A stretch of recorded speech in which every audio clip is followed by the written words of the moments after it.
도시의 소음이 희미해지는 낡은 골목길 한편에 시간의 숲이라는 작은 북카페가 자리하고 있었다. 그곳의 주인인 강지우는 창가에 앉아 내리는 비를 무심하게 바라보고 있었다. 그의 무표정한 얼굴과 차분한 눈빛은 그저 평범한 카페 주인처럼 보였지만 그 깊이를 알 수 없는 눈동자 속에는 과거의 폭풍우가 잠들어 있었다.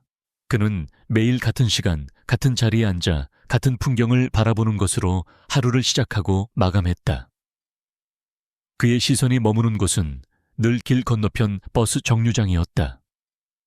저녁 7, 7시가 되면 어김없이 한 여자가 그곳에 내렸다. 윤서연 그녀는 지훈의 카페에 거의 매일같이 들르는 유일한 단골 손님이었다.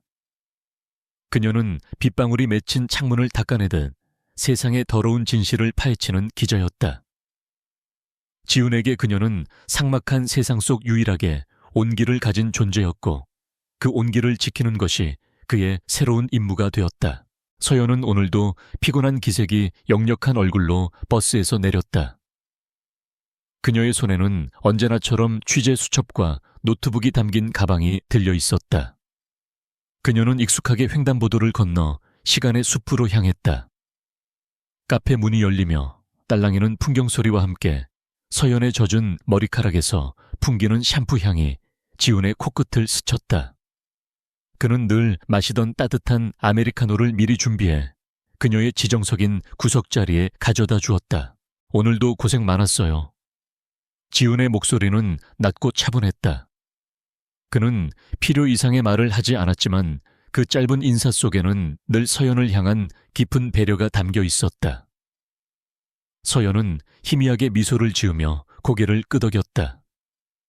그녀에게 이 카페는 치열한 취재 현장에서 벗어나 잠시 숨을 고를 수 있는 유일한 안식처였고 지훈은 그런 그녀를 묵묵히 지켜주는 등대와도 같았다. 서연이 커피를 마시며 노트북을 켜는 동안 지훈은 다시 창가 자리로 돌아왔다. 그의 눈은 서연에게 고정되어 있었지만 그의 감각은 카페 주변의 모든 움직임을 예민하게 포착하고 있었다. 과거 국정원 최정예 요원 하데스로 불렸던 그의 본능은 죽지 않고 잠들어 있을 뿐이었다. 그는 스스로 죽음을 위장하고 세상에서 사라진 후 오직 서연의 곁을 맴돌며 그녀를 지키는 그림자로 살아가고 있었다. 그날따라 밤은 유난히 어두웠고 빗줄기는 더욱 거세졌다. 카페 안에 따뜻한 조명과 부드러운 음악이 바깥 세상의 혼돈과 극명한 대조를 이루었다. 서연은 취재 자료를 정리하는데 몰두해 있었다. 그녀가 파헤치고 있는 진성그룹의 비자금 스캔들은 대한민국을 뒤흔들 수 있는 거대한 사건이었다. 그녀는 그 중심에 있는 최태진 회장의 검은 커넥션을 쫓고 있었고 그 때문에 보이지 않는 위협에 노출되어 있었다. 지훈은 창밖에서 이상한 낌새를 느꼈다. 어둠 속에 주차된 검은색 세단 한 대가 몇 시간째 같은 자리를 지키고 있었다. 비 오는 날 밤 골목길에 저렇게 오랫동안 차를 세워두는 것은 일반적이지 않았다. 지훈의 미간이 미세하게 좁혀졌다. 그는 자리에서 일어나 카운터로 향하는 척하며 주방 창문으로 세단의 내부를 살폈다. 건장한 남자 2명이 타고 있었고 그들의 시선은 정확히 카페 입구를 향해 있었다. 심장이 차갑게 가라앉았다. 올 것이 왔다는 직감이 그의 온몸을 훑고 지나갔다. 서연이 진실에 가까워질수록 위험은 그림자처럼 그녀를 따라다닐 것이라는 사실을 그는 이미 알고 있었다. 그는 서연이 눈치채지 못하도록 최대한 자연스럽게 행동하며 자신의 외투를 챙겼다. 그리고 서연에게 다가가 평소와 다름없는 목소리로 말했다. 마감 시간이 다 됐네요. 오늘은 제가 데려다 드릴게요. 비가 너무 많이 와서 위험할 것 같아요. 서연은 노트북에서 눈을 떼고 지훈을 바라보았다. 그의 갑작스러운 제안에 조금 놀란 듯 했지만 곧 고개를 끄덕였다. 괜찮은데 그래도 사장님이 그렇게 말씀하시니 감사히 받을게요. 그녀는 그의 과묵함 뒤에 숨겨진 다정함을 이미 알고 있었기에 그의 호의를 의심하지 않았다. 그녀는 짐을 챙겨 자리에서 일어났고 지우는 그녀의 뒤에서 조용히 문을 열었다. 카페 밖으로 나서자 차가운 밤 공기가 그들을 덮쳤다. 지우는 자신의 큰 우산을 펼쳐 서연 쪽으로 기울였다. 그의 한쪽 어깨가 비에 젖어들었지만 그는 아랑곳하지 않았다. 그의 모든 신경은 골목길 어귀에 정차해 있는 검은색 세단과 그 주변의 모든 움직임에 집중되어 있었다. 서연의 집은 카페에서 걸어서 10분 거리였다. 평소라면 짧고 안전한 길이었지만 오늘 밤은 달랐다. 그들이 골목길을 반쯤 걸었을 때였다. 뒤쪽에서 육중한 엔진 소리가 들려왔다. 헤드라이트도 켜지 않은 대형 덤프트럭 한 대가 무서운 속도로 그들을 향해 돌진하고 있었다. 좁은 골목길에서 피할 곳은 없었다. 서연은 뒤늦게 트럭을 발견하고 공포에 질려 그 자리에 얼어붙었다. 그녀의 비명은 빗소리에 묻혀 들리지도 않았다. 순간 지훈의 몸이 번개처럼 움직였다. 그는 서연의 허리를 강하게 끌어안고 옆에 있는 건물 벽으로 몸을 날렸다. 거의 동시에 덤프트럭이 그들이 있던 자리를 스치듯 지나갔다. 트럭이 일으킨 강한 바람이 그들의 옷자락을 휘날렸다. 트럭은 멈추지 않고 그대로 골목길 끝으로 사라졌다. 모든 것이 눈 깜짝할 사이에 일어난 일이었다. 서연은 지훈의 품에 안겨 가쁘게 숨을 몰아쉬었다. 심장이 터질 듯이 뛰었고 온몸이 사시나무처럼 떨렸다. 단순한 사고가 아니었다. 명백한 살인 의도를 가진 공격이었다. 그녀가 고개를 들어 지훈을 보았을 때 그녀는 평소의 그가 아님을 직감했다. 그의 눈빛은 더 이상 차분한 카페 주인의 것이 아니었다. 그곳에는 얼음처럼 차갑고 칼날처럼 날카로운 분노가 서려 있었다. 괜찮아요. 지훈이 낮은 목소리로 물었지만 그의 시선은 트럭이 사라진 방향과 골목길 입구에 검은 세단을 번갈아 훑고 있었다. 세단의 문이 열리고 건장한 남자 2명이 내렸다. 그들의 손에는 쇠파이프가 들려 있었다. 그들은 지훈과 서연을 발견하고 천천히 다가오기 시작했다. 실패한 계획에 뒤처리를 하러 온 것이 분명했다. 지훈은 서연을 자신의 등 뒤로 숨겼다. 여기서 가만히 서 있어요. 절대 움직이지 마요. 그의 목소리에는 거부할 수 없는 힘이 실려 있었다. 그는 외투 안쪽에서 짧은 3단봉을 꺼내 들었다. 하데스의 잠들어 있던 본능이 완전히 깨어나는 순간이었다. 그의 온몸의 근육이 전투에 최적화된 상태로 긴장했다. 빗물이 그의 얼굴을 타고 흘러내렸지만 그의 눈은 한치의 흔들림도 없이 적들을 응시했다. 괴한 중 한 명이 욕설을 내뱉으며 먼저 달려들었다. 그가 휘두른 쇠 파이프가 허공을 갈랐다. 지훈은 가볍게 몸을 숙여 공격을 피함과 동시에 상대의 안쪽으로 파고들었다. 그의 손에 들린 3단봉이 전광석화처럼 움직였다. 퍽 하는 둔탁한 소리와 함께 괴한의 손목이 꺾였고 비명과 함께 쇠파이프를 놓쳤다. 지훈의 공격은 멈추지 않았다. 그는 그대로 몸을 회전시키며 팔꿈치로 상대의 명치를 가격했다. 단 한 번의 공격의 괴한은 컥 소리를 내며 그대로 바닥에 쓰러졌다. 남은 한 명은 동료가 순식간에 무력화되는 것을 보고 잠시 주춤했다. 그 짧은 순간의 망설임이 그의 패배를 결정지었다. 지훈은 쓰러진 괴한의 손에서 떨어진 쇠 파이프를 발로 차 올려 손에 잡았다. 그리고 망설임 없이 앞으로 돌진했다. 그의 움직임은 군더더기 없이 간결하고 효율적이었다.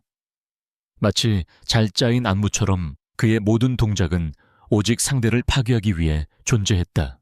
남은 괴한이 겁에 질려 쇠파이프를 마구잡이로 휘둘렀지만 지훈은 그것을 가볍게 쳐내며 그의 품으로 파고들었다. 지훈의 손에 들린 쇠파이프가 괴한의 무릎을 정확하게 가격했다.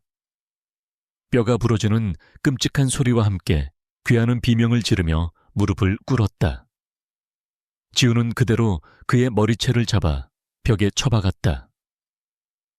쿵 하는 둔탁한 소리와 함께 괴한은 의식을 잃고 스르르 무너져 내렸다. 이 모든 과정은 1분도 차에 걸리지 않았다. 서연은 자신의 눈앞에서 벌어진 일을 믿을 수 없다는 듯 공포와 충격에 휩싸여 그를 바라보고 있었다. 늘 조용하고 다정하기만 하던 카페 사장님의 모습은 온데간데 없었다. 그녀의 앞에는 낯선 남자가 서 있었다. 피도 눈물도 없는 살인병기, 적으로 마주치면 살아남을 수 없을 것 같은 압도적인 존재감을 뿜어내는 남자였다. 지우는 거친 숨을 내쉬며 쓰러진 괴한들을 내려다보았다. 그의 눈에는 어떤 감정도 담겨 있지 않았다. 그는 곧바로 서연에게 다가갔다. 그녀의 떨리는 어깨를 부드럽게 감싸 안으며 말했다. 이제 괜찮아요. 다 끝났어요. 그의 목소리는 다시 평소의 차분함을 되찾았지만 그의 몸에서 풍기는 미세한 피 냄새와 살기는 감출 수 없었다. 경찰 사이렌 소리가 멀리서 들려오기 시작했다. 누군가 소란을 듣고 신고한 모양이었다. 지우는 망설일 시간이 없다고 판단했다. 그는 서연의 손목을 잡고 말했다. 일단 여기서 벗어나야 해요. 설명은 나중에 할게요. 날 믿어요. 그의 단호한 눈빛에 서연은 저항할 생각조차 하지 못하고 고개를 끄덕였다. 그녀는 지금 이 남자를 믿는 것 외에 다른 선택지가 없다는 것을 본능적으로 깨달았다. 지우는 경찰이 도착하기 직전 서연을 이끌고 반대편 골목길의 어둠 속으로 몸을 숨겼다. 빗줄기는 더욱 거세졌고 그들의 흔적을 빠르게 지워나갔다. 지우는 자신의 정체가 드러나는 것을 원치 않았다. 그는 죽은 사람이었고 세상에 존재하지 않는 그림자였다. 하지만 오늘 밤 그는 사랑하는 여자를 지키기 위해 어쩔 수 없이 자신의 그림자를 세상에 드러내고 말았다.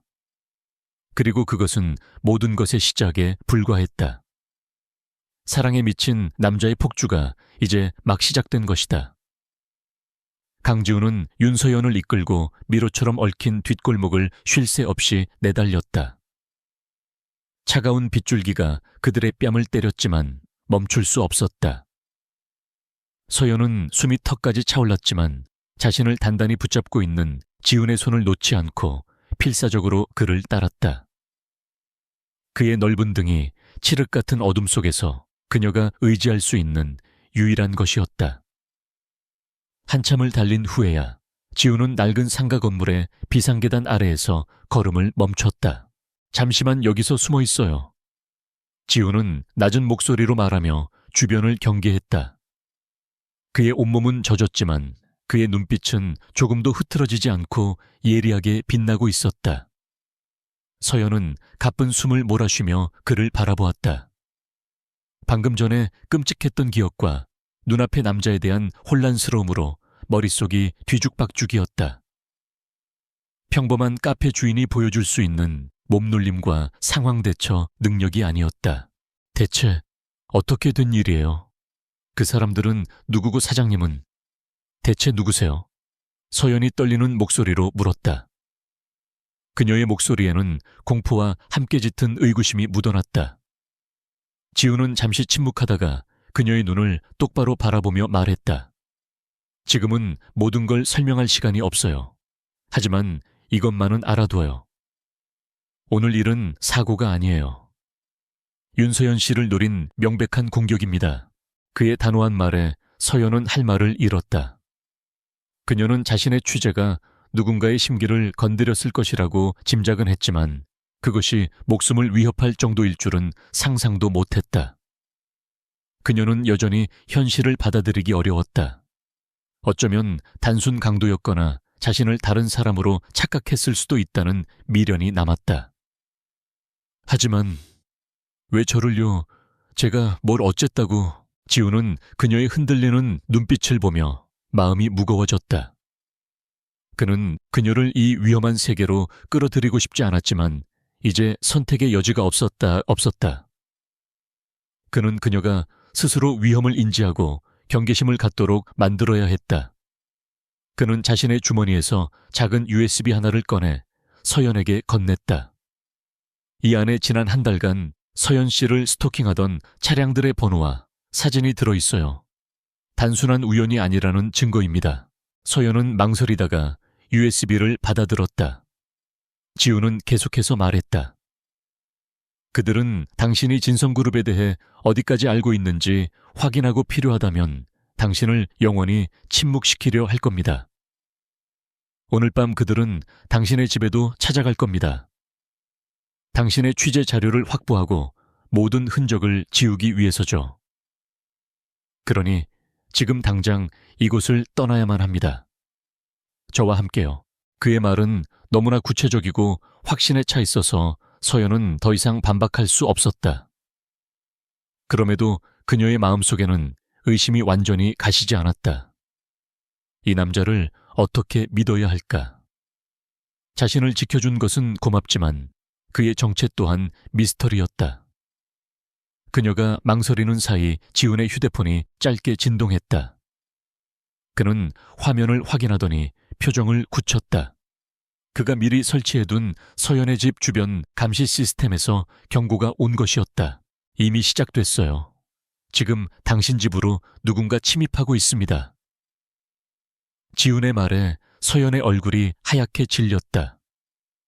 그녀의 집에는 진성그룹 비자금과 관련된 결정적인 증거들이 담긴 하드디스크가 숨겨져 있었다. 그녀는 자신도 모르게 집 방향으로 몸을 돌리려 했다.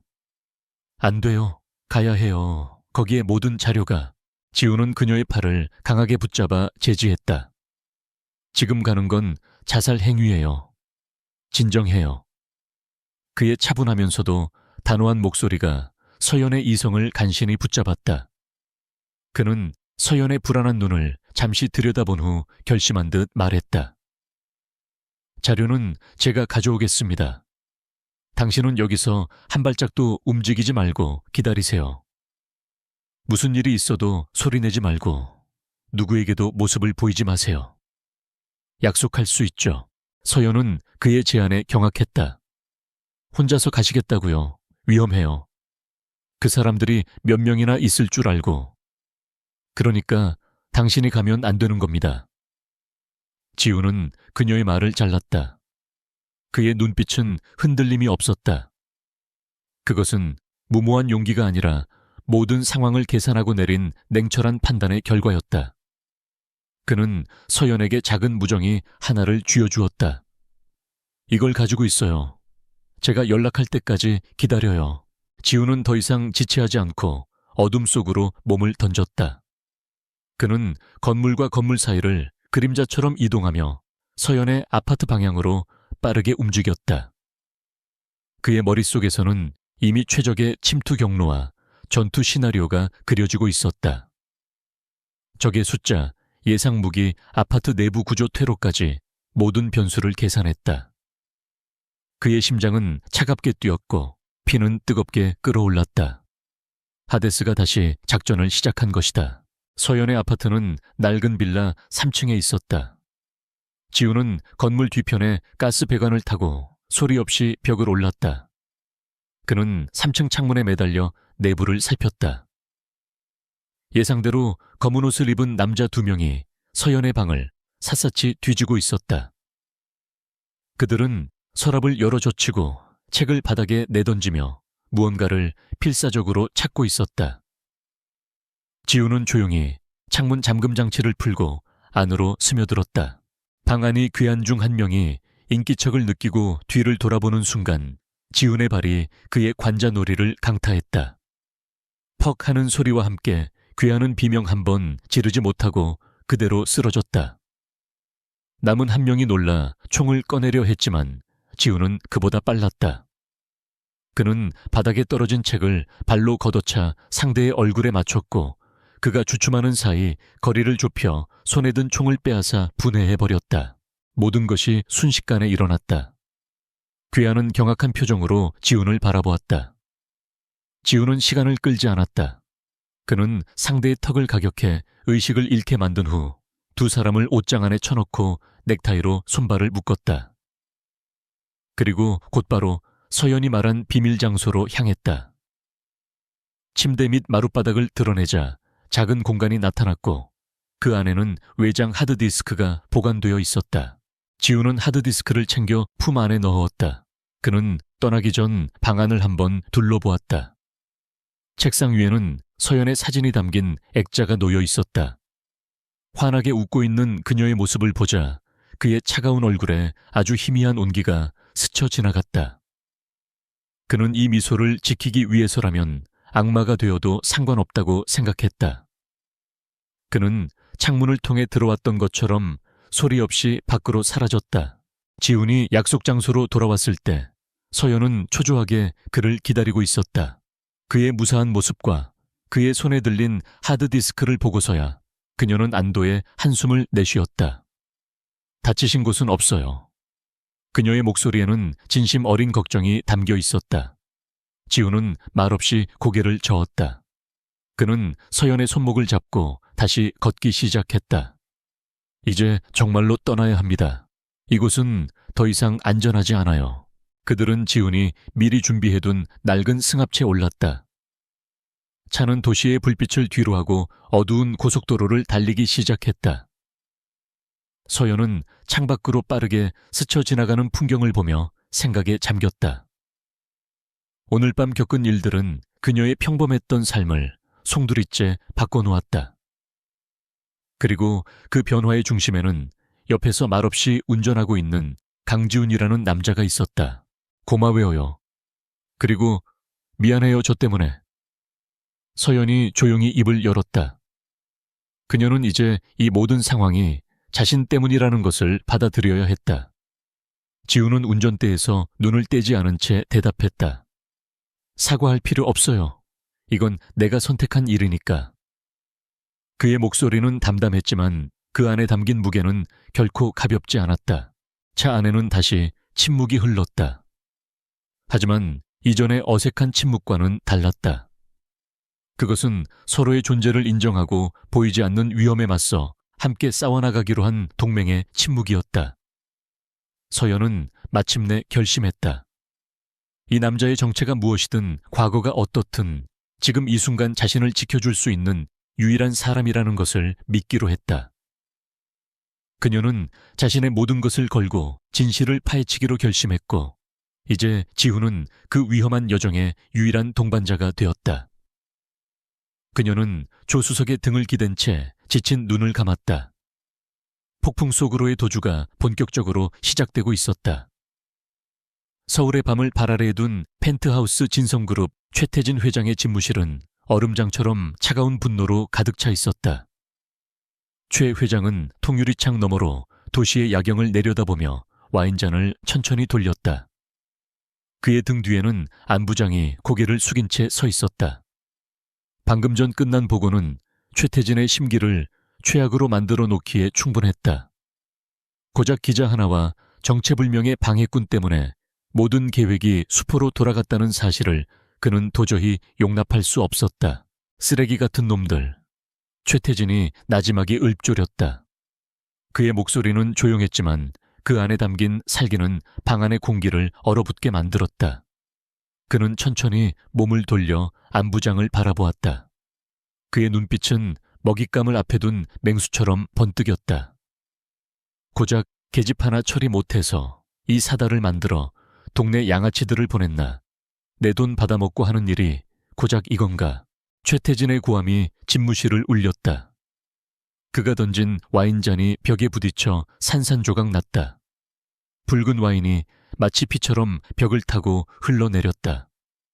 안 부장은 미동도 하지 않고 고개를 더욱 숙였다. 그는 최태진의 이런 분노가 얼마나 위험한지 잘 알고 있었다. 죄송합니다, 회장님. 상대가 보통 놈이 아닌 것 같습니다. 저희 애들 2명이 병원 신세고 아파트에 보낸 놈들은 아직까지 연락이 닿지 않습니다. 보통 놈이 아니라고. 최태진은 코웃음을 쳤다. 그럼 특별한 놈이라도 보냈어야지. 안 부장 자네가 언제부터 이렇게 무능해졌나. 뒤처리 하나 제대로 못하는 인간을 내 옆에 둘 이유는 없는데. 그의 목소리는 다시 차갑게 가라앉았고 그것은 안 부장에게 사형 선고나 다름없었다. 안 부장은 다급하게 무릎을 꿇었다. 한 번만 더 기회를 주십시오, 회장님. 이번에는 절대 실망시켜 드리지 않겠습니다. 최태진은 잠시 그를 내려다보다가 시계에 불을 붙였다. 짙은 연기를 한 모금 깊게 빨아들인 후 그는 천천히 내뿜으며 말했다. 좋아. 마지막 기회다. 이번엔 돈 생각하지 말고 이 바닥에서 가장 지독하고 확실한 놈들로 구해. 전직 특수부대 출신이든 해외 용병이든 상관없어. 그 계집의 숨통을 끊고 방해하는 놈은 산채로 내 앞에 데려와. 감히 누구에게 덤볐는지 그 얼굴을 직접 확인해야겠으니. 알겠습니다, 회장님. 즉시 조치하겠습니다. 안 부장은 이마에 맺힌 식은땀을 느끼며 다급하게 대답했다. 그는 자리에서 일어나 허리를 굽혀 인사하고는 서둘러 집무실을 빠져나왔다. 문이 닫히자마자 그의 굳었던 표정이 흉악하게 일그러졌다. 그는 휴대폰을 꺼내 어디론가 전화를 걸었다. 나다. 지금부터 사냥개들을 풀어라. 목표는 둘. 하나는 처리하고 하나는 생포한다. 흔적도 남기지 마. 한편 지훈이 운전하는 낡은 승합차는 동해안의 한적한 어촌 마을로 접어들고 있었다. 동이특이 시작할 무렵 차는 외딴 방파제 끝에 있는 낡은 창고 앞에서 멈춰 섰다. 이곳은 지훈이 오래전에 만약을 대비해 마련해둔 은신처 중 하나였다. 전기도 겨우 들어오고 수도시설도 변변치 않았지만 세상의 눈을 피하기에는 최적의 장소였다. 지훈은 뜬 눈으로 밤을 새운 서연을 먼저 안으로 들여보냈다. 창고 내부는 겉보기와 달리 깔끔하게 정돈되어 있었다. 생존에 필요한 최소한의 물품들과 통신 장비, 그리고 한쪽 벽면을 가득 채운 각종 무기들이 있었다. 서연은 벽에 걸린 총기들을 보고 순간 숨을 멈췄다. 그녀는 다시 한번 지훈의 정체에 대해 의문을 품었지만 지금은 그것을 물어볼 때가 아니라는 것을 알았다. 일단 좀 쉬어요. 여기서 며칠은 안전할 겁니다. 지훈은 그녀에게 담요를 건네며 말했다. 그의 목소리는 여전히 무뚝뚝했지만 그녀를 걱정하는 마음이 느껴졌다. 서연은 말없이 고개를 끄덕이고는 간이 침대에 몸을 누였다. 밀려오는 피로감에 그녀는 금세 깊은 잠에 빠져들었다. 지훈은 그녀가 잠든 것을 확인하고 나서야 본격적으로 움직이기 시작했다. 그는 노트북을 켜고 복잡한 암호 체계를 여러 번 거쳐 어둠의 네트워크에 접속했다. 그의 손가락이 키보드 위에서 춤을 추듯 빠르게 움직였다. 그는 하데스 시절에 구축해놓은 자신의 정보망을 이용해 진성그룹과 안부장의 뒷조사를 시작했다. 적들이 다음 수를 두기 전에 먼저 그들의 패를 읽어야 했다. 숨어만 있는 것은 결국 막다른 길로 몰릴 뿐이라는 것을 그는 너무나 잘 알고 있었다. 얼마 지나지 않아 그는 안부장이 용병업체 블랙독과 접촉한 사실을 알아냈다. 블랙독은 전직 특수부대원들로 구성된 그림자 조직으로 돈만 받으면 어떤 더러운 일이든 처리해주는 것으로 악명이 높았다. 지훈의 입가에 냉소가 어렸다. 최태진이 드디어 제대로 된 칼을 뽑아든 것이었다. 하지만 그 칼이 누구의 목을 겨누게 될지는 아직 아무도 모르는 일이었다. 지훈은 수동적인 방어 대신 적극적인 공격을 선택했다. 그는 적들에게 자신이 만만한 사냥감이 아니라는 것을 똑똑히 알려줄 필요가 있었다. 그는 블랙독의 통신망에 역으로 침투하여 그들의 움직임을 추적하기 시작했다. 그들은 이미 서울을 벗어나 동해안 일대를 샅샅이 뒤지고 있었다. 이 은신처가 발각되는 것은 시간 문제였다. 지훈은 서연이 깨지 않도록 조용히 밖으로 나갔다. 그는 창고 주변의 지형을 꼼꼼히 살피며 머릿속으로 전장을 설계했다. 그는 방파제 주변과 인근 폐공장에 몇 가지 간단한 함정을 설치했다. 적들을 죽이는 것이 목적이 아니었다. 그들의 발을 묶고 혼란을 주고 궁극적으로는 공포를 심어주기 위함이었다. 그는 자신의 존재를 적들의 뇌리에 똑똑히 각인시키고 싶었다. 이틀 후 예상대로 검은색 SUV 2대가 어촌 마을로 들어섰다. 블랙독의 정찰팀이었다. 그들은 마을을 탐문하며 지훈의 승합차를 찾아냈고 곧 창고의 위치를 특정했다. 팀장으로 보이는 남자가 무전으로 본대에 보고를 마친 후 4명의 팀원이 중무장한 채 창고를 향해 조심스럽게 접근하기 시작했다. 그들의 움직임은 잘 훈련되어 있었지만 그들은 자신들이 지금 누구의 영역에 발을 들였는지 전혀 알지 못했다. 지훈은 창고 2층의 작은 창문을 통해 그들의 움직임을 모두 지켜보고 있었다. 그의 손에는 소음기가 장착된 권총이 들려 있었다.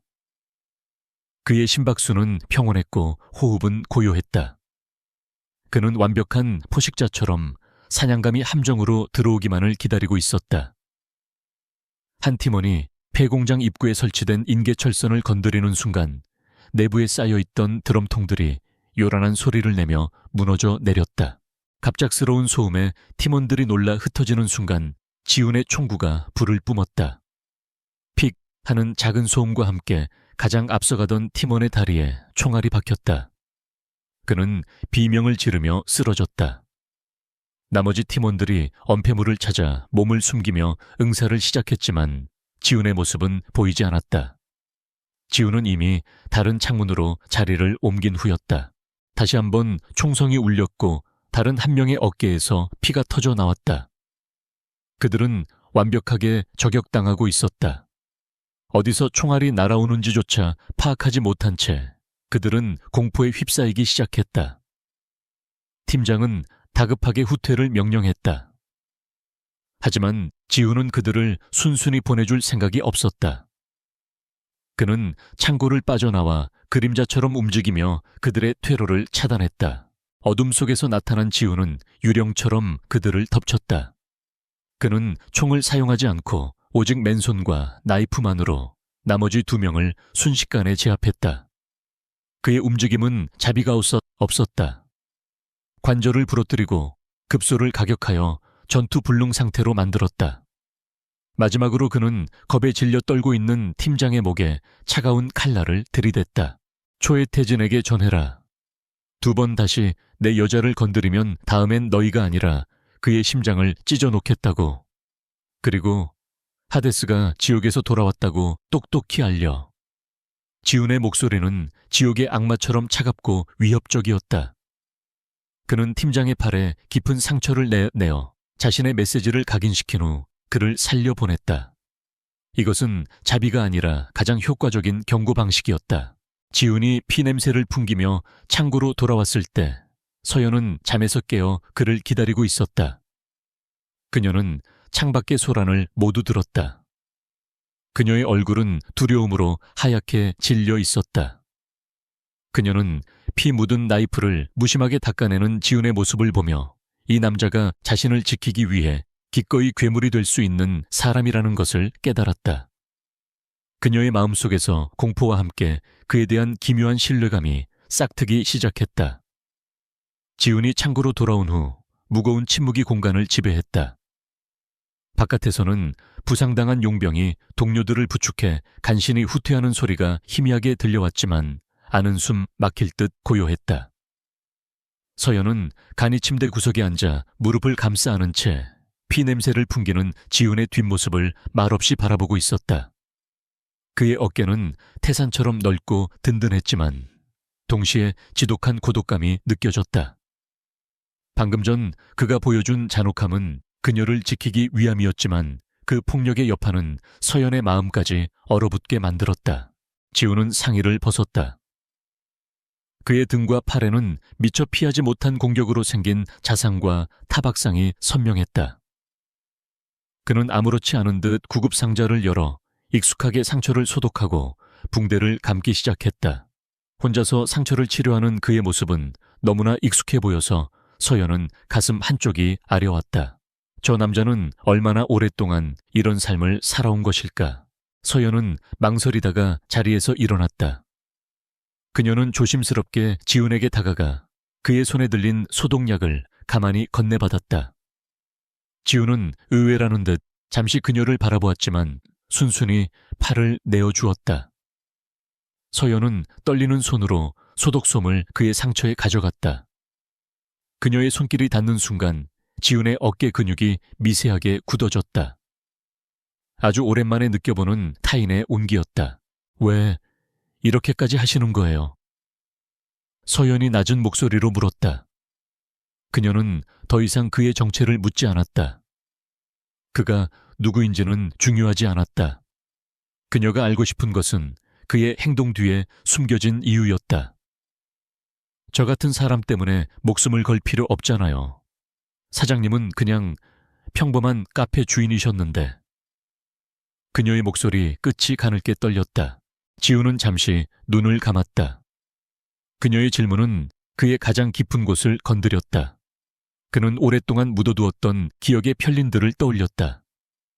평범한 카페 주인으로 사는 것, 그게 내 꿈이었으니까. 그가 조용히 입을 열었다.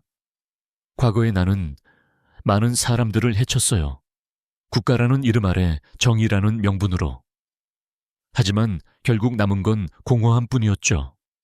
그러다 모든 걸 버리고 죽은 사람으로 살기로 결심했을 때 당신을 봤어요. 그의 시선이 서연에게 향했다. 그의 눈동자는 깊은 호수처럼 고요하면서도 슬퍼 보였다. 당신은 매일같이 세상의 부조리와 싸우고 있었죠.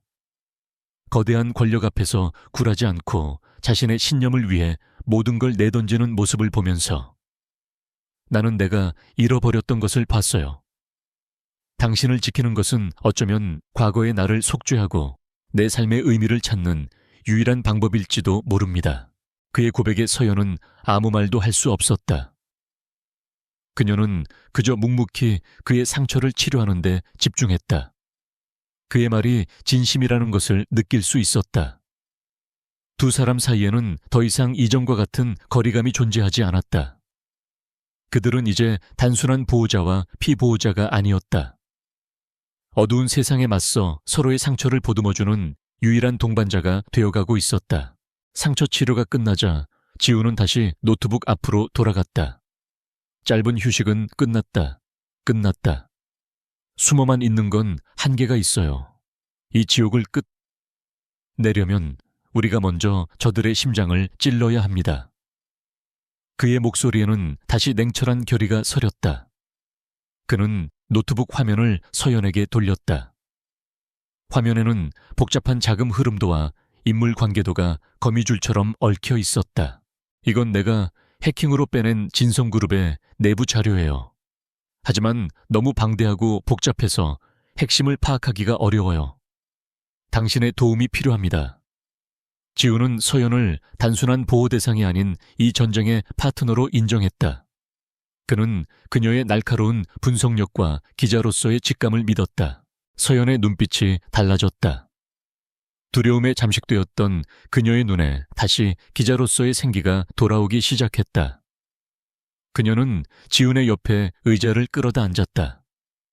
이쪽으로 넘겨주세요. 제가 한번 보죠. 그녀는 하드디스크를 노트북에 연결하고 자신만의 방식으로 자료를 재구성하고 분석하기 시작했다. 그녀의 손가락이 키보드 위를 현란하게 움직였다. 그렇게 그들의 비밀스러운 공조가 시작되었다. 지훈은 외부의 위협으로부터 서연을 지키고 필요한 정보를 수집하는 방패와 창의 역할을 했다. 서연은 그 정보를 분석하여 적의 약점을 찾아내는 두뇌 역할을 맡았다. 낡은 창고 안두 사람은 밤낮 없이 자료와 씨름했다.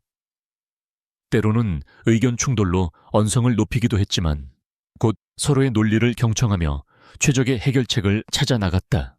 며칠 밤을 새운 끝에 서연은 마침내 진성그룹의 자금 흐름에서 이상한 점을 발견했다. 수많은 유령 회사를 거쳐 최종적으로 흘러 들어가는 자금의 종착지가 있었다. 바로 최태진 회장의 아들 최민혁 상무가 관리하는 비밀 항구였다. 그곳은 서류상으로는 평범한 물류 창고로 등록되어 있었지만 실제로는 밀수와 불법 무기 거래의 허브 역할을 하고 있었다. 찾았어요. 최태진의 아킬레스건. 서연이 흥분된 목소리로 말했다. 이 항구를 치면 최태진의 자금줄에 막대한 타격을 줄 수 있을 뿐만 아니라 그의 아들까지 함께 끌어내릴 수 있어요. 아들이 연루된 스캔들이 터지면 아무리 최태진이라도 쉽게 빠져나오지 못할 거예요. 그녀의 눈이 날카롭게 빛났다.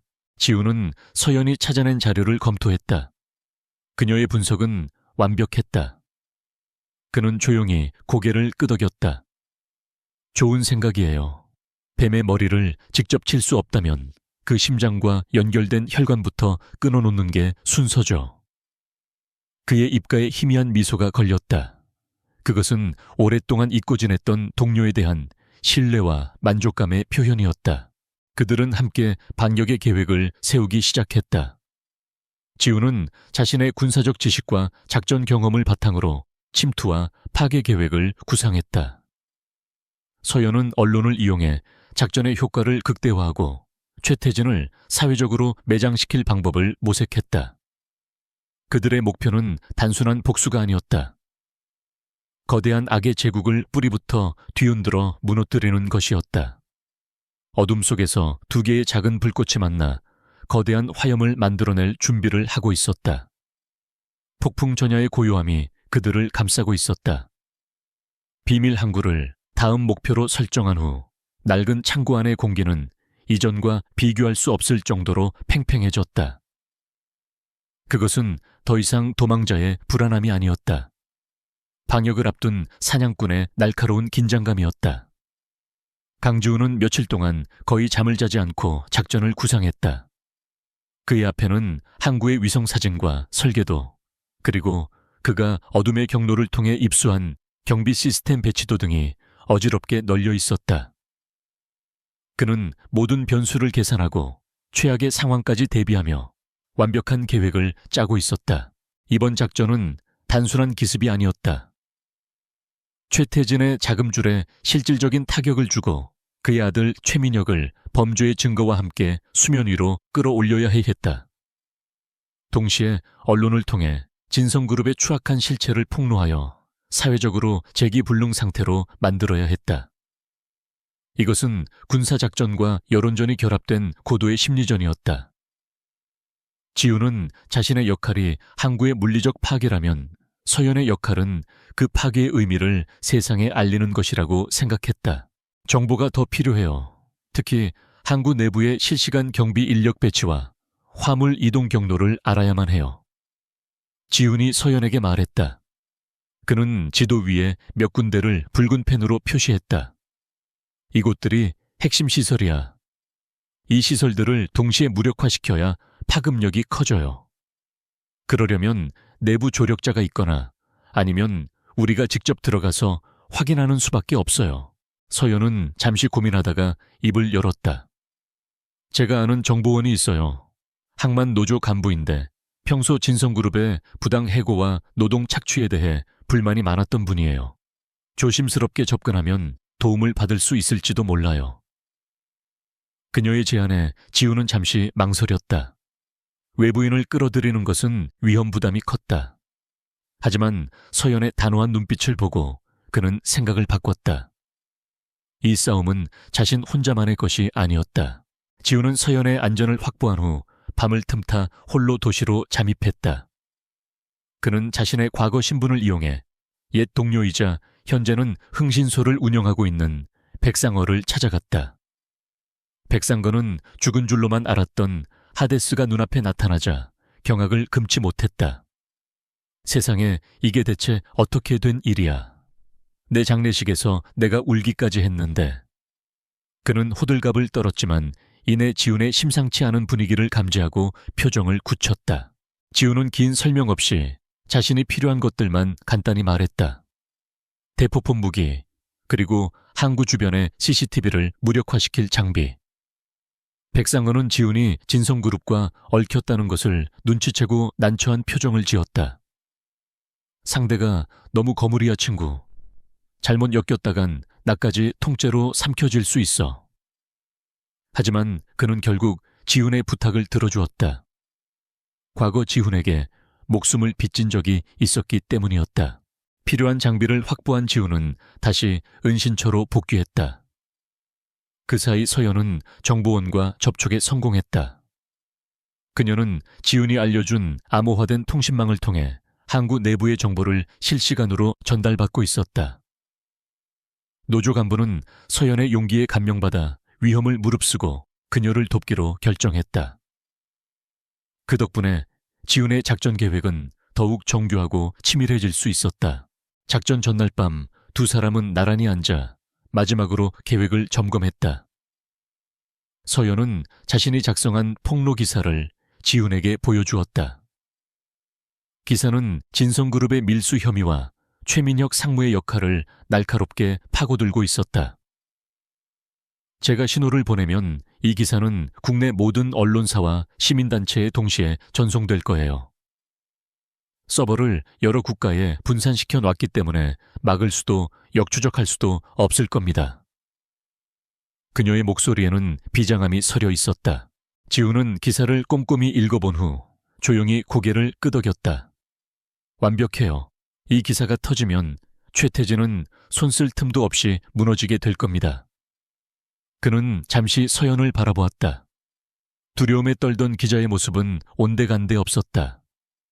그녀는 이제 거대한 악에 맞서는 용감한 전사가 되어 있었다. 그는 자신도 모르게 손을 뻗어 그녀의 머리를 가볍게 쓰다듬었다. 걱정 말아요. 내가 반드시 성공하고 돌아올 테니. 작전 당일 짙은 해무가 항구를 뒤덮었다. 작전을 실행하기에 최적의 날씨였다. 지훈은 잠수 장비를 착용하고 차가운 밤바다로 뛰어들었다. 그는 레이더를 피해 물속으로 침투하여 항구의 가장 취약한 지점인 배수구로 접근했다. 좁고 어두운 배수구를 통과하는 것은 웬만한 특수부대원도 힘든 일이었지만 그는 망설임 없이 안으로 들어갔다. 항구 내부에 잠입한 지훈은 한 마리의 흑표범처럼 움직였다. 그는 CCTV 사각지대만을 이용해 이동하며 순찰 중인 경비원들을 소리 없이 제압해 나갔다. 그는 살상을 최대한 피했다. 오늘의 목표는 파괴이지 학살이 아니었기 때문이다. 그는 정보원이 알려준 핵심 화물 창고에 도착했다. 창고 안에는 밀수된 무기들과 마약이 가득 쌓여 있었다. 지훈은 소형 폭탄을 창고의 주요 지지대에 설치했다. 폭발력을 계산하여 창고 전체가 붕괴되도록 설계했다. 또한 그는 현장의 증거들을 카메라에 담고 밀수장부 원본을 확보하는 것도 잊지 않았다. 이것은 서연의 기사를 뒷받침해줄 결정적인 물증이 될 것이었다. 그는 모든 준비를 마친 후 항구의 중앙통제실로 향했다. 중앙통제실을 장악하는 것은 비교적 간단했다. 그는 환풍구를 통해 내부로 진입하여 근무 중이던 경비원들을 최루가스로 무력화시켰다. 그는 통제실 컴퓨터에 해킹 프로그램을 심어 항구의 모든 시스템을 마비시켰다. 이제 이 항구는 거대한 쇠창살에 갇힌 감옥이나 다름없었다. 모든 것을 마친 그는 항구가 한눈에 내려다 보이는 가장 높은 크레인 위로 올라갔다. 그는 품에서 무정이를 꺼내 서연에게 신호를 보냈다. 여기는 하데스. 작전 완료. 여왕의 파티를 시작해. 은신처에서 숨죽여 그를 기다리던 서연은 그의 목소리를 듣고 마른 침을 삼켰다. 그녀는 떨리는 손으로 노트북의 엔터키 위에 손가락을 올렸다.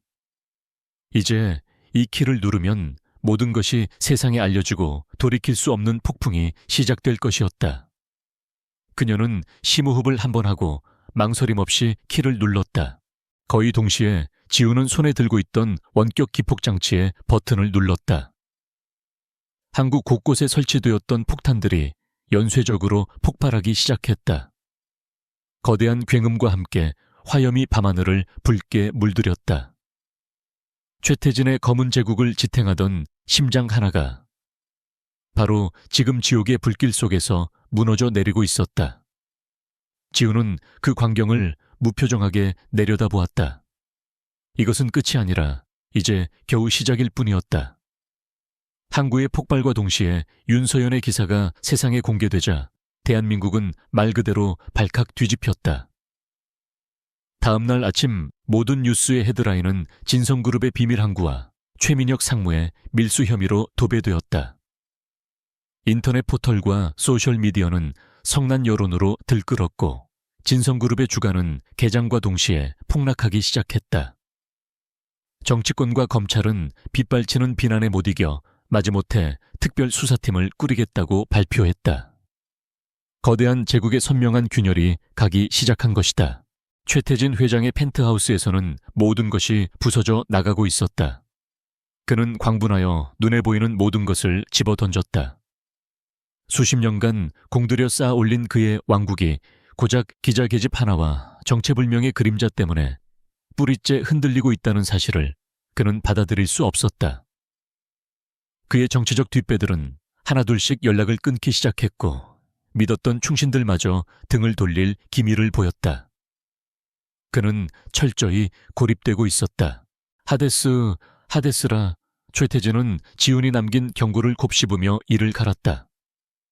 그는 자신의 정보망을 총동원해 그 이름을 추적했다. 그리고 마침내 알아냈다. 국정원 해외 파트 소속의 전설적인 블랙 요원, 5년 전 작전 중 사망 처리된 인물. 최태진은 허탈하게 웃었다. 죽은 유령이 자신의 발목을 잡고 지옥으로 끌고 들어가고 있었던 것이다. 그는 이 모든 상황을 바로잡기 위해 더욱 극단적인 방법을 생각해야만 했다.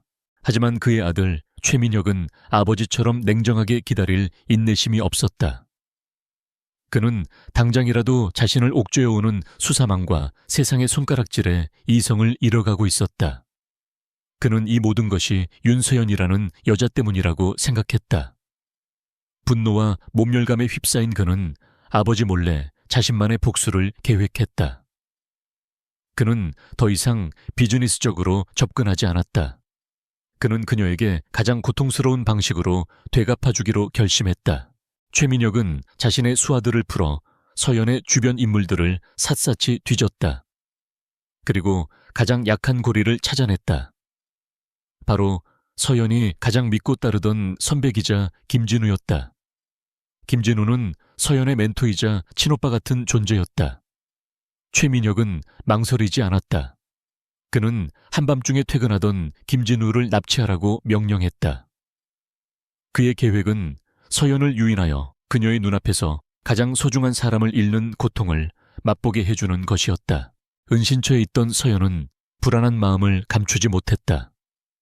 세상이 떠들썩한 만큼 적들의 방역 또한 상상 이상으로 거셀 것이 분명했다. 바로 그때 그녀의 노트북으로 발신자 불명의 이메일 한 통이 도착했다. 이메일에는 영상 파일 하나가 첨부되어 있었다. 그녀가 떨리는 손으로 파일을 클릭하자 의자에 묶인 채 피투성이가 된 김진우 선배의 모습이 나타났다. 영상 속에서 최민혁이 모습을 드러냈다. 그는 비열한 미소를 지으며 말했다. 윤서연 기자, 네가 쓴 소설 잘 읽었다. 아주 감동적이더군. 그래서 나도 내게 선물을 하나 준비했어. 내일 밤 12시 폐쇄된 인천 제3화력 발전소로 혼자 와라. 네가 아끼는 선배의 마지막을 직접 보고 싶다면 말이야. 경찰에 알리거나 딴 생각을 하면 이 남자는 아주 고통스럽게 죽게 될 거다. 영상은 김준우의 고통스러운 비명과 함께 끊겼다. 서연의 손에서 노트북이 떨어졌다. 그녀의 얼굴은 하얗게 질렸고 온몸이 통제할 수 없이 떨렸다. 끔찍한 죄책감이 그녀의 심장을 올감했다. 자신 때문에 무고한 사람이 희생양이 된 것이었다. 그녀는 울부짖으며 머리를 쥐어뜯었다. 안 돼, 안 돼. 나 때문이야. 전부 나 때문이야. 지훈이 그녀의 어깨를 강하게 붙잡았다. 정신 차려. 이건 명백한 함정이야. 너를 끌어내기 위한 미끼라고. 그의 목소리는 냉정했지만 그녀를 바라보는 눈빛은 깊은 연민으로 흔들리고 있었다.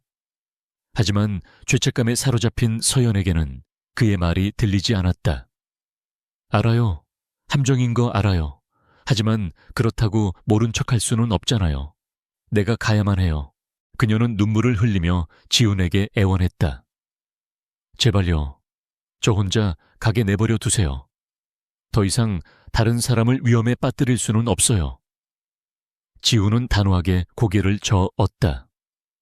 혼자 가겠다는 건 죽으러 가겠다는 말과 같아. 절대 허락 못해. 두 사람 사이에 팽팽한 긴장감이 흘렀다. 한 사람은 감정적으로, 다른 한 사람은 이성적으로 상황을 바라보고 있었다. 결국 지우는 한 발 물러섰다. 그는 서연의 고집을 꺾을 수 없다는 것을 알았다. 그녀의 신념과 책임감은 때로 무모할 정도로 강했다. 그는 그녀를 억지로 막는 대신 다른 방법을 선택해야만 했다. 좋아. 가고 싶다면 가게 해줄게. 하지만 내 방식대로 해야 해. 내 계획에 따른다면 당신과 당신 선배 둘 다 살아서 나올 수 있어. 하지만 토를 달거나 멋대로 행동하면 그땐 나도 당신을 포기할 거야. 그의 제안에 서연은 잠시 망설였지만 이내 고개를 끄덕였다. 지금 그녀가 의지할 수 있는 사람은 지훈뿐이었다. 지훈은 더 이상 시간을 지체하지 않았다. 그는 은신처 벽에 걸려있던 무기들을 하나씩 점검하기 시작했다. 그의 눈빛은 이전보다 훨씬 더 차갑고 살벌해져 있었다. 최민혁은 건드려서는 안 될 것을 건드렸다. 그는 지훈의 유일한 약점이자 가장 소중한 존재인 서연의 마음에 상처를 입혔다. 지훈은 발전소의 설계도를 펼쳐놓고 침투 및 구출 계획을 세우기 시작했다. 그의 머릿속은 분노로 들끓었지만 그의 판단력은 얼음처럼 냉정했다. 그는 최민혁이 배치해놓을 병력의 규모와 종류를 예상하고 그에 맞는 대응 전략을 구상했다. 이번에는 경고로 끝나지 않을 것이었다. 그는 서연을 위협한 대가가 얼마나 끔찍한 것인지 최민혁의 뼛속까지 똑똑히 새겨줄 생각이었다. 어둠이 내린 창밖으로 결전의 밤이 다가오고 있었다. 결전의 장소인 폐쇄된 화력발전소로 향하는 차 안은 얼음처럼 차가운 침묵만이 감돌았다. 강지훈은 말없이 운전대를 잡고 있었고 윤서연은 창밖의 어둠을 응시하며 마음을 다잡고 있었다. 지훈은 발전소에 도착하기 직전 차를 갓길에 세웠다. 그는 서연의 옷깃에 초소형 무선 이어피스를 달아주며 마지막 지시를 내렸다. 그의 목소리는 그 어느 때보다 낮고 단호했다. 안으로 들어가면 최민혁을 최대한 오래 붙잡고 말을 시켜요. 무슨 말을 하든 맞장 붙여주고 그의 자존심을 건드리지 마요. 당신의 역할은 그의 시선을 당신에게만 고정시키는 거야. 내가 신호를 줄 때까지 절대 돌발 행동을 해선 안 돼. 내 목소리가 들리면 무조건 바닥에 엎드려요. 약속할 수 있죠. 그의 눈빛은 그녀의 대답을 기다리지 않고 이미 모든 것을 꿰뚫어 보고 있었다. 서연은 마른 침을 삼키며 고개를 끄덕였다. 그녀의 심장은 미친 듯이 뛰었지만 지훈의 흔들림 없는 눈을 보자 기묘한 안정감이 들었다. 그녀는 이 남자가 자신과 김진우 선배를 구해낼 것이라고, 아니 구해내야만 한다고 믿었다.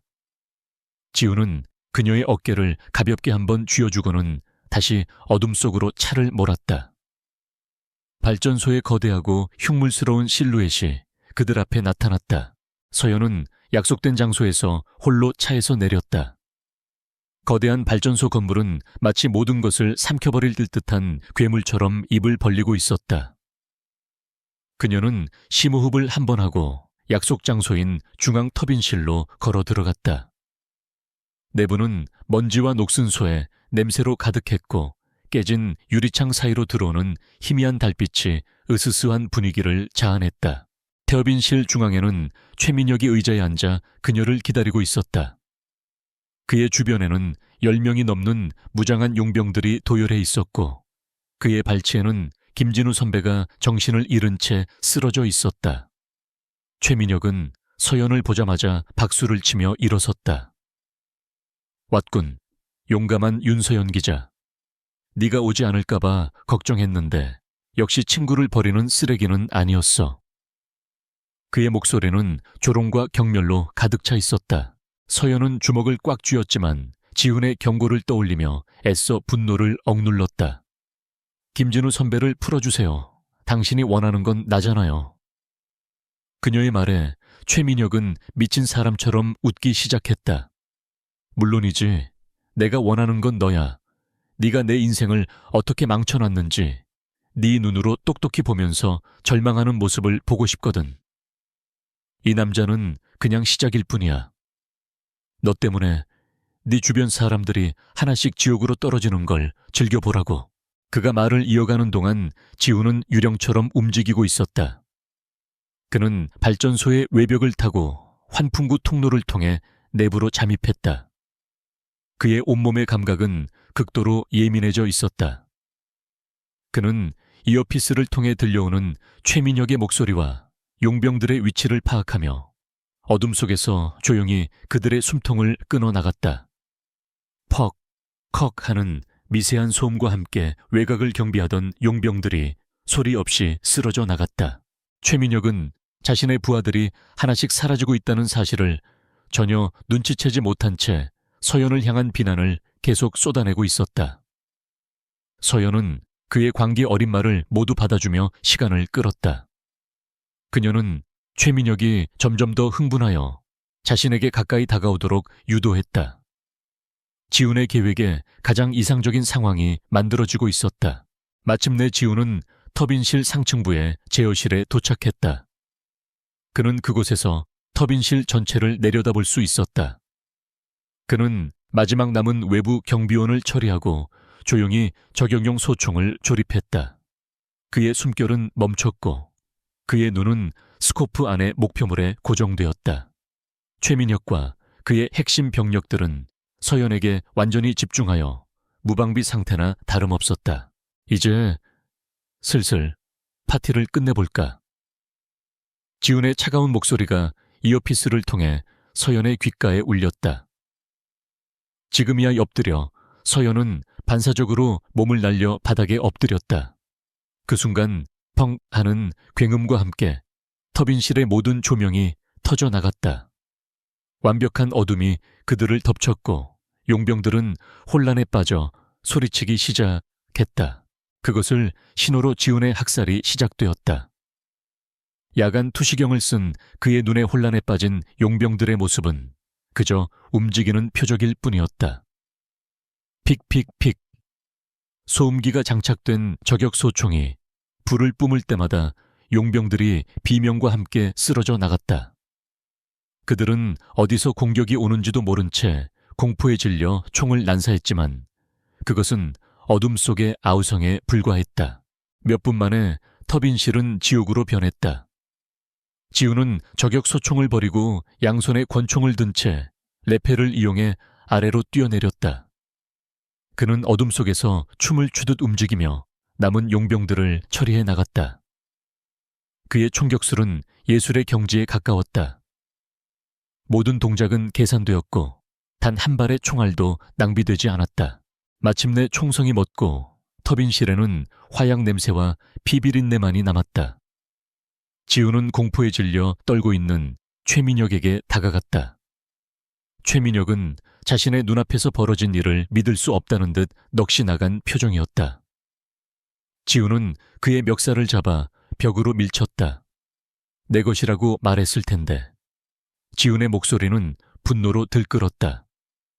하지만 그는 최민혁을 죽이지 않았다. 그에게는 법의 심판이라는 더 큰 지옥이 기다리고 있었다. 지훈은 최민혁을 기절시킨 후 서연에게 달려갔다. 괜찮아. 그가 그녀를 부축해 일으키는 순간이었다.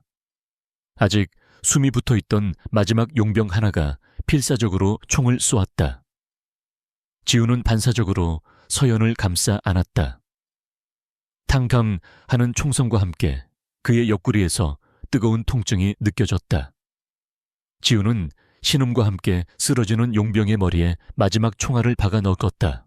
지훈 씨, 서연의 비명이 터져 나왔다.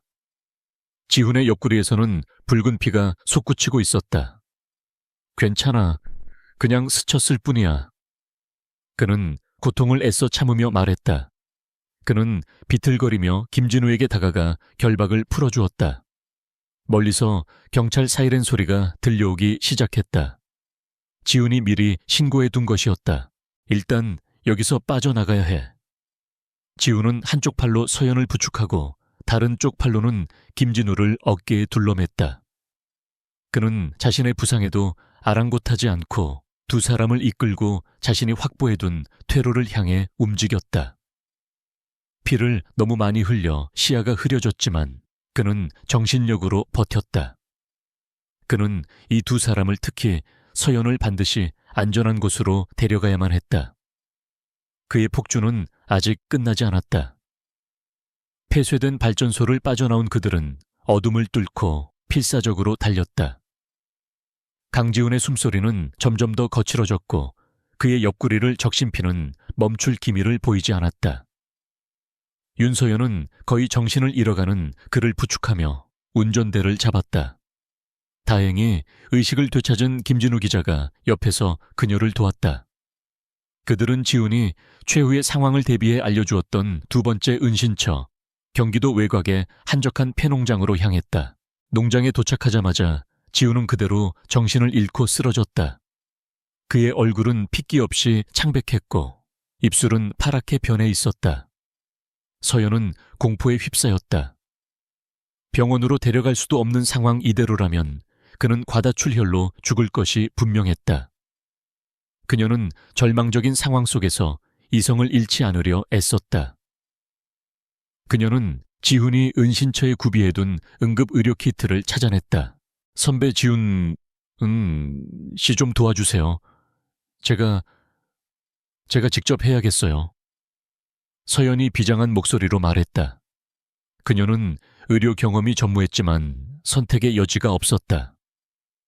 그녀는 지훈의 상처를 소독하고 인터넷에서 검색한 응급처치 영상을 보며 총알을 빼낼 준비를 했다. 김진우는 그녀의 결단력에 놀라며 묵묵히 그녀를 도왔다. 지혈대를 감고 조명을 비추고 그녀가 필요로 하는 도구들을 건네주었다. 서연은 소독한 칼끝을 지훈의 상처에 가져갔다.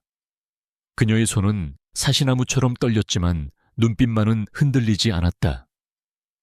그녀는 자신을 위해 기꺼이 괴물이 되어준 이 남자를, 자신의 목숨을 걸고 지켜준 이 남자를 이대로 잃을 수 없었다. 그녀는 눈을 질끈 감았다가 뜨고는 망설임 없이 칼로 상처를 벌렸다. 고통에 지훈의 몸이 크게 뒤틀렸지만 서연은 이를 악물고 계속했다. 사투와도 같은 시간이 흘렀다. 마침내 서연은 핏덩이 속에서 탄두를 찾아내 핀셋으로 집어 올렸다. 팅 하는 소리와 함께 탄두가 쟁반 위로 떨어지자 그녀는 온몸의 긴장이 풀리며 바닥에 주저앉았다. 아직 끝난 것이 아니었다. 그녀는 다시 정신을 차리고 지훈의 상처를 꿰매고 붕대를 감았다. 모든 처치가 끝나자 그녀는 지훈의 곁에 쓰러지듯 누워 그의 손을 꼭 잡았다. 제발 살아만 달라고 그녀는 속으로 몇 번이고 되뇌었다. 다음 날 새벽녘 지훈은 희미하게 눈을 떴다. 극심한 고통이 온몸을 꿰뚫었지만 그는 살아있었다. 그의 곁에는 자신을 간호하다 지쳐 잠든 서연이 있었다. 그녀의 얼굴에는 눈물 자국이 선명했다. 지훈은 힘겹게 손을 들어 그녀의 뺨을 어루만졌다. 그의 손길에 잠에서 깬 서연은 그가 의식을 되찾은 것을 보고 기쁨의 눈물을 흘렸다. 다행이다. 정말 다행이에요. 그녀는 그의 품에 얼굴을 묻고 아이처럼 울었다. 지훈은 그런 그녀의 등을 말없이 토닥여 주었다. 죽음의 문턱에서 돌아온 그는 그 어느 때보다 나약했지만 그의 마음은 역설적으로 평온했다. 자신을 위해 눈물을 흘려주는 사람이 있다는 사실이 텅 비어있던 그의 삶을 가득 채우는 것 같았다. 몸을 추스른 김진우 기자는 최민혁에게 납치되었던 전후 상황을 자세하게 기록했다. 그는 단순한 피해자로 남지 않고 이 싸움의 증인이자 또 다른 무기가 되기로 결심했다. 그는 서연에게 말했다. 서연아, 이제 도망만 다닐 수는 없어. 우리가 가진 모든 증거와 내 증언을 합치면 최태진을 끌어내릴 수 있어. 마지막 승부를 걸어야 해. 그의 말에 서연도 동의했다. 그녀는 지훈을 바라보았다. 지훈은 아직 몸을 제대로 가누지도 못하는 상태였지만 그의 눈빛은 이미 모든 것을 결정하고 있었다. 맞아요. 이제 끝을 내야죠. 어설픈 공격은 최태진에게 방역의 빌미만 줄 뿐입니다. 우리가 가진 모든 패를 한 번에 터뜨려서 그가 숨 쉴 틈도 없이 몰아붙여야 합니다. 그렇게 그들의 마지막 작전이 계획되었다. 그것은 바로 진실의 폭탄을 세상의 중심에 터뜨리는 것이었다. 그들은 서연이 가진 진성그룹의 비자금 자료, 항구 밀수 증거, 그리고 김진우의 납치 사건 증언을 모두 하나로 묶었다. 그리고 이 자료를 넘길 단 한 사람을 선정했다. 바로 대쪽 같은 성품으로 호랑이라 불리는 임지숙 특별검사였다. 그녀는 최태진의 압력에도 굴하지 않을 유일한 인물이었다. 문제는 어떻게 이 자료를 안전하게 그녀에게 전달하느냐였다. 최태진은 이미 눈에 불을 켜고 그들을 찾고 있었고 그의 정보망은 검찰 내부까지 뻗어 있을 것이 분명했다. 어설프게 접근했다가는 자료를 뺏기고 목숨까지 잃을 수 있었다. 지우는 고통을 참으며 침대에서 일어났다.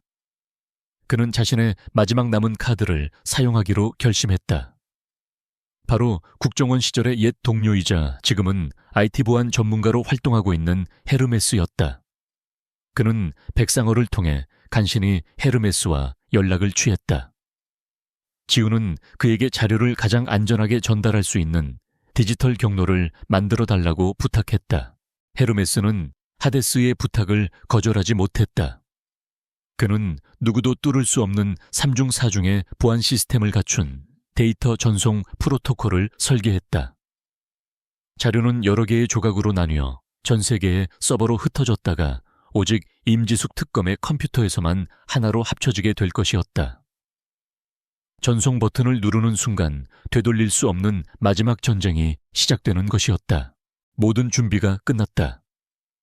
서연은 노트북 앞에 앉아 마지막으로 모든 파일을 점검했다. 지우는 고통스러운 몸을 이끌고 그녀의 옆을 지켰고 김진우는 창밖을 망보며 최후의 보루가 되어주었다. 이제 남은 것은 단 하나 서연의 손가락이 전송 버튼을 누르는 것뿐이었다. 그녀는 자신들의 목숨과 대한민국의 미래가 걸린 그 버튼을 앞에 두고 깊게 숨을 들이마셨다. 윤서연은 떨리는 손가락으로 마침내 전송 버튼을 눌렀다. 클릭 소리가 폐농장의 정적을 깨뜨리는 순간 마치 세상의 모든 시간이 멈춘 듯 했다. 그녀와 강지훈 그리고 김진우는 서로를 바라보며 숨을 죽였다. 이제 주사위는 던져졌다. 돌이킬 수 없는 마지막 전쟁의 서막이 올랐다. 그들은 이제 사냥감이 아니라 폭풍의 눈 그 자체가 되었다. 몇 분 지나지 않아 변화는 즉각적으로 나타났다. 임지숙 특별검사는 자신의 보안 채널로 쏟아져 들어오는 방대한 양의 데이터를 보고 경악을 금치 못했다. 진성그룹의 추악한 민낯이 담긴 증거들은 너무나 명백하고 충격적이어서 그녀는 단 한순간의 망설임도 없이 즉시 수사관들을 소집했다. 그녀의 사무실은 밤새 불이 꺼지지 않았고 대한민국 사법 시스템이 거학을 향해 칼을 빼들 준비를 하고 있었다. 동시에 헤르메스가 설계한 시스템에 따라 김진우의 영상 증언과 핵심 증거 일부가 국내 주요 언론사 서버로 흘러 들어갔다. 새벽 뉴스 속보를 시작으로 대한민국은 다시 한번 거대한 충격에 휩싸였다. 지난번 항구 폭파 사건이 단순한 의혹 제기 수준이었다면 이번에는 빼도 박도 못할 증거들이 온 세상에 공개된 것이었다. 여론은 분노를 넘어넘어 폭발 직전의 상태로 들끓었다. 최태진 회장은 자신의 제국이 실시간으로 붕괴하는 것을 속수무책으로 지켜봐야만 했다. 검찰은 그의 집무실과 자택을 압수수색했고 모든 금융계좌는 동결되었다. 구치소에 수감되어 있던 아들 최민혁은 특검의 회유와 압박에 못 이겨 결국 자신의 모든 죄를 자백하기 시작했다. 정치권의 비호 세력은 그에게서 등을 돌렸고 수십 년간 쌓아온 그의 성은 모래성처럼 허물어져 내렸다. 그는 모든 것을 잃었다. 명예, 부권력, 그리고 아들까지. 그의 눈에는 더 이상 이성적인 판단력이 남아있지 않았다. 오직 지독한 증오와 복수심만이 들끓었다. 그는 이 모든 것을 파멸로 이끈 윤서연과 하데스를 자신의 손으로 직접 지옥으로 끌고 가기로 결심했다. 그는 패배를 인정하느니 차라리 모든 것을 불태워버리는 길을 택했다. 최태진은 자신의 비밀 금괴에 남아있던 마지막 비자금을 모두 꺼냈다. 그리고 그가 키우던 가장 충성스럽고 잔인한 사냥개들에게 연락을 취했다. 바로 안부장과 그가 이끄는 최정예 사병 조직이었다. 그들은 법이나 돈의 논리가 통하지 않는 오직 최태진의 명령에만 움직이는 그림자 부대였다. 내 모든 것을 주겠다. 놈들을 찾아. 그리고 그곳에 있는 모든 것을 불태워버려. 단 한 놈도 살려두지 마. 최태진의 목소리는 전화기 너머로 악마의 속삭임처럼 울려 퍼졌다. 안부장은 군말 없이 명령을 받들었다. 그는 최태진이 무너지면 자신도 끝이라는 것을 잘 알고 있었다. 그는 부하들을 소집하여 마지막 사냥을 준비했다. 그들은 지훈과 서연이 남긴 희미한 디지털 흔적을 필사적으로 추적하기 시작했다. 한편 폐농장의 은신처에서는 불안한 기다림의 시간이 이어지고 있었다. 세상이 뒤집히는 소식에 잠시나마 안도했지만 지훈은 경계를 늦추지 않았다. 그는 최태진이라는 인간이 순순히 무너질 위인이 아니라는 것을 잘 알고 있었다. 그는 부상당한 몸을 이끌고 은신처 주변에 급조한 경계 시스템을 다시 한번 점검했다. 낡은 CCTV와 동작 감지 센서가 그들의 마지막 방어선이었다. 너무 조용해요. 폭풍 전야처럼 서연이 불안한 목소리로 말했다. 그녀의 직감은 틀리지 않았다. 바로 그때 지훈이 설치해둔 감시 시스템 모니터에 여러 개의 붉은 점이 나타나기 시작했다. 농장으로 향하는 유일한 진입로를 따라 헤드라이트를 끈 여러 대의 검은색 차량들이 무서운 속도로 접근하고 있었다. 와스건. 지훈이 나지막이 읊조렸다. 그의 눈빛이 차갑게 빛났다. 그는 벽에 기대어 두었던 자동 소총의 장전 손잡이를 당겼다. 철컥 하는 금속성. 마찰음이 유난히 크게 울렸다. 그는 아직 상처가 아물지 않은 옆구리를 한번 감싸 쥐었지만 그의 표정에는 고통의 기색이 없었다. 오직 마지막 싸움을 앞둔 전사의 비장함만이 서려 있었다. 김진우는 창백해진 얼굴로 샷건을 집어들었다. 그는 총을 제대로 쏴본 적도 없었지만 이대로 앉아서 죽을 수는 없었다. 서연 역시 권총을 꽉 쥐었다. 그녀는 더 이상 두려움에 떠는 피해자가 아니었다. 그녀는 자신의 신념과 사랑하는 사람을 지키기 위해 기꺼이 방아쇠를 당길 준비가 되어 있었다. 차량들이 농장 입구에 멈춰 섰다. 차 문이 열리고 중무장한 수십 명의 귀환들이 일사불란하게 쏟아져 나왔다. 그들은 농장을 완벽하게 포위하며 압박해 들어오기 시작했다. 은신처는 이제 거대한 강철의 덫에 갇힌 고립된 섬이 되었다. 지우는 창문 틈으로 그들을 지켜보았다. 절망적인 숫자였다. 부상당한 몸으로 혼자서 감당하기에는 벅찬 상대였다. 하지만 그의 눈에는 포기란 없었다. 그는 서연을 돌아보았다. 그녀의 눈에는 두려움과 함께 그에 대한 절대적인 믿음이 담겨 있었다. 그는 그것만으로도 충분했다. 그녀는 그의 모든 것이었고 그는 자신의 모든 것을 지키기 위해 마지막 불꽃을 태울 준비가 되어 있었다. 내 뒤에 있어요. 무슨 일이 있어도. 지훈이 마지막 말을 남기고 창문을 향해 총구를 겨눴다. 그의 첫 번째 총성이 울려 퍼지는 순간 그의 길고 외로웠던 폭주의 마지막 장이 시작되었다.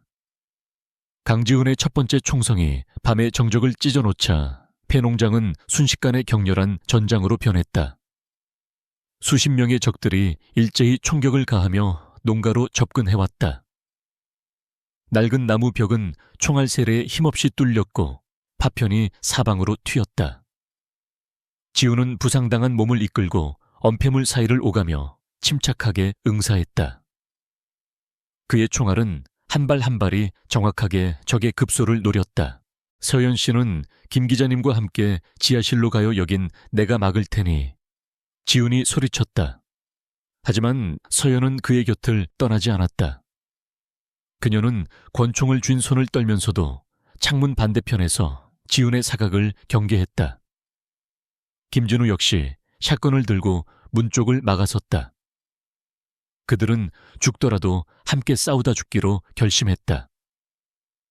그들의 예기치 않은 저항에 적들의 진격 속도는 잠시 주춤했다. 하지만 수적 열세는 명확했다.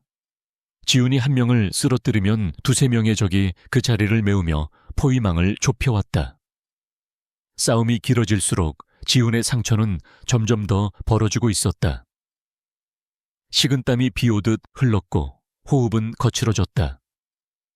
시야가 흐려지기 시작했지만 그는 총을 놓지 않았다.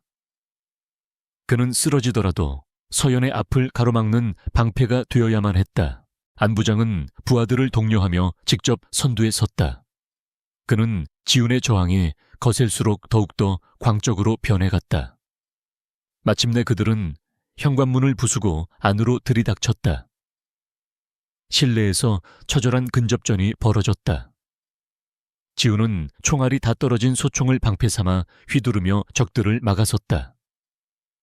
그는 마지막 남은 힘을 쥐어짜내며 싸웠지만 서서히 한계에 다다르고 있었다. 바로 그때 모든 것이 끝났다고 생각된 순간이었다. 농장 바깥에서 또 다른 총성이 요란하게 울려 퍼지기 시작했다. 그것은 지훈을 공격하는 적들의 등 뒤에서 터져 나왔다. 포위하고 있던 적들이 오히려 역으로 포위당한 것이었다. 어둠 속에서 여러 대의 차량이 헤드라이트를 일제히 켜며 나타났고 그곳에서 내린 인물들이 압도적인 화력으로 적들을 제압하기 시작했다. 지훈의 눈이 커졌다. 그들을 이끌고 있는 것은 바로 백상어와 헤르메스였다. 헤르메스가 지훈과의 통신이 끊긴 후 최악의 상황을 직감하고 백상어에게 연락을 취한 것이었다. 그들은 죽음을 각오하고 옛 동료를 구하기 위해 한달음에 달려온 것이었다. 하데스 이 자식아 죽지 않고 살아있었구나. 백상어가 포효하며 적들에게 총알을 퍼부었다. 전세는 순식간에 역전되었다. 당황한 안부장의 부하들은 우왕좌왕하다가 쓰러져 나갔다. 안부장은 이가 갈리는 심정으로 퇴각을 명령하려 했지만 이미 늦었다. 그는 등 뒤에서 느껴지는 차가운 총구를 느끼고 그 자리에 얼어붙었다. 피투성이가 된 지훈이 어느새 그의 등 뒤에 서 있었다. 파티는 아직 안 끝났어. 지훈의 낮은 목소리와 함께 그의 마지막 싸움이 끝났다. 얼마 후 임지숙 특검이 이끄는 수사팀이 현장을 덮쳤다. 그들 앞에는 생포된 안부장과 그의 부하들, 그리고 산더미처럼 쌓인 불법 무기들이 있었다. 지훈과 그의 동료들은 이미 어둠 속으로 사라진 후였다. 이 사건은 최태진 회장의 목에 마지막 비수를 꽂는 결정적인 증거가 되었다. 며칠 후 최태진은 자신의 텅 빈 펜트하우스에서 체포되었다. 한때 세상을 호령하던 제왕의 모습은 온데간데 없었다. 그는 모든 것을 잃고 무너져 내린 힘없는 늙은이에 불과했다. 그의 눈에는 어떤 감정도 담겨있지 않았다. 거대한 악의 제국은 그렇게 허무하게 막을 내렸다. 법의 심판은 이제부터 시작될 것이었다. 몇 달의 시간이 흘렀다. 세상은 언제나처럼 평온을 되찾았고 진성그룹 스캔들은 사람들의 기억 속에서 서서히 잊혀갔다. 윤서연은 대한민국에서 가장 신뢰받는 기자 중 한 명이 되었다. 그녀는 권력의 감시자로서 여전히 날카로운 펜을 휘둘렀지만 그녀의 얼굴에서는 이전의 날선 긴장감 대신 부드러운 여유가 느껴졌다. 그녀는 주말마다 낡은 골목길의 한 카페를 찾았다. 시간의 숲이라는 간판을 단 그곳은 재개발을 마치고 다시 문을 열었다. 카페 안은 여전히 따뜻한 커피 향과 오래된 책 냄새로 가득했다. 그리고 창가 자리에는 한 남자가 앉아 햇살을 받으며 조용히 책을 읽고 있었다. 상처는 희미한 흉터로 남았지만 강지훈은 마침내 자신이 꿈꾸던 평범한 삶을 되찾았다. 서효연은 그의 맞은편에 조용히 앉아 그가 미리 내려놓은 따뜻한 아메리카노를 집어들었다. 두 사람은 아무 말도 하지 않았지만 그들의 눈빛은 수많은 이야기를 나누고 있었다. 지독한 폭풍우를 함께 헤쳐나온 그들의 영혼은 깊고 단단한 신뢰로 연결되어 있었다. 지우는 책에서 눈을 떼고 서연을 바라보았다. 그의 눈에는 더 이상 과거의 어두운 그림자가 없었다. 오직 한 여자를 향한 깊고 따뜻한 애정만이 가득했다.